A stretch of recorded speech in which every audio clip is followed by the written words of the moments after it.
Dans les quartiers sensibles, en fait, les policiers connaissent l'identité des gens qu'ils contrôlent.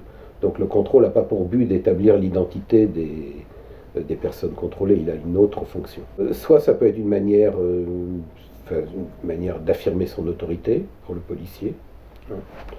Euh, Soit ça peut être une porte d'entrée, le contrôle est une porte d'entrée vers autre chose, c'est-à-dire qu'à partir du moment où vous faites un contrôle d'identité, vous avez le droit, le policier a le droit de procéder à ce qu'on appelle une palpation de sécurité, qui vise à s'assurer que la personne n'est pas porteuse d'une arme qui pourrait mettre en danger la vie du policier, par exemple, hein.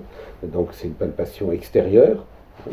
Mais la palpation, elle peut donner lieu, elle peut déboucher sur une fouille, dans la mesure où on ne peut pas de but en blanc fouiller les gens dans la rue. D'accord. Il faut avoir un motif raisonnable. Et le fait de faire une palpation, si par exemple on a l'impression qu'il y a quelque chose qui pourrait être une arme dans la poche de la personne, alors on peut la fouiller. Ce qu'on ne pourrait pas faire d'emblée. Donc il y a en fait, les policiers utilisent aussi le contrôle d'identité comme une sorte c'est comme une sorte d'escalier, si vous voulez. Donc c'est la première marche d'un escalier qui peut déboucher sur des mesures plus coercitives. Si vous soupçonnez qu'une personne transporte de la drogue sur elle, par exemple, bon, vous ne pouvez pas d'emblée la plaquer contre un mur et la fouiller.